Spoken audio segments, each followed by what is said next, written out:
السلام، غادي نشارك معكم طاجين ديال الجلبانة والقوق والبطاطا مع الدجاج كيجي بنينه بزاف. تبعوا الطريقه غتعجبكم. بالنسبه للطاجين كنوضعو على النار، كنضيف عليه شويه ديال الثومه وزيت المائده او زيت الزيتون، وكنزيد شويه ديال البصله كنخليها تقلى، وغادي نزيد عليها طريفات ديال الدجاج. بالنسبه للدجاج على حسب عدد الافراد العائله، على حسب الرغبه.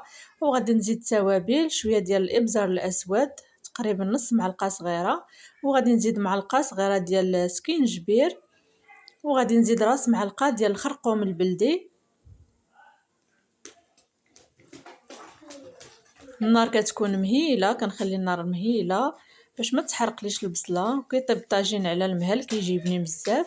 هنا غادي نزيد شويه ديال الملحه بطبيعه الحال كنضيفو غير شويه باش ما يجيناش طاجين مالح، على حساب باش الملوحيه تنذوقو ونزيدو، يعني على حساب عيننا ميزاننا. وزدت شويه د القزبر والمعدنوس، وكنزيد حبه ديال مطيشه محكوكه، وغادي نخلط هاد العناصر وكنخليهم على النار. كنضيف عليهم الماء الكافي اللي غادي يطيب لي فيه الطاجين، وكنغطي الطاجين وكنخليه داك الدجاج يطيب. ومن بعد غنستف عليه البطاطا كما كتشوفوا، البطاطا مقطعه بشكل طولي كنستفها، وكنزيد عليها الجلبانه يعني بشكل عشوائي، غير كنكبها من الفوق ومع الجنيبات، وكنزيد عليها طريفات ديال القوق.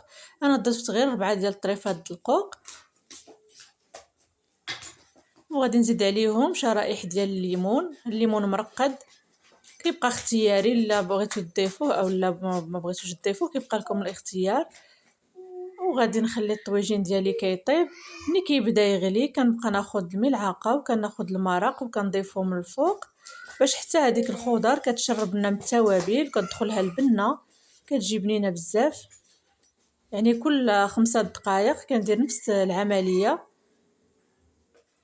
كنرجع نغطيه وكنخليه على النار يكمل الطياب ديالو. هنا الطاجين يعني طاب، وغنخليه غير يتقلى كما كتشوفوا طايب، الخضر طايبه يعني كامله. غنخليه غير يشرب شويه المرق وكيتقلى على نار مهيله. الصراحه كيجي بنين بزاف بزاف، ما تشبعوش منه، جربوه بهذه الطريقه كيجي رائع بزاف. بالنسبه للناس اللي اول مره كيشاهدوا المحتوى ديالي، الا عجبكم المحتوى ما تنساوش تدعموني، ما تنساوش تشاركوا في الصفحه وتفعلوا زر الجرس باش توصلوا بكل جديد. والناس اللي ديجا عندي في الصفحه شكرا لكم المتابعه، وكنشكركم بزاف للدعم والتشجيع، ونتمنى ان المحتوى يكون كيعجبكم. وهذا هو الشكل النهائي ديال الطاجين ديال اليوم، وكيجي بنين بزاف، كتجي مريقته خاتره وملبيه. جربوه غادي يعجبكم. تلقاو فيديو جديد مع وصفه جديده.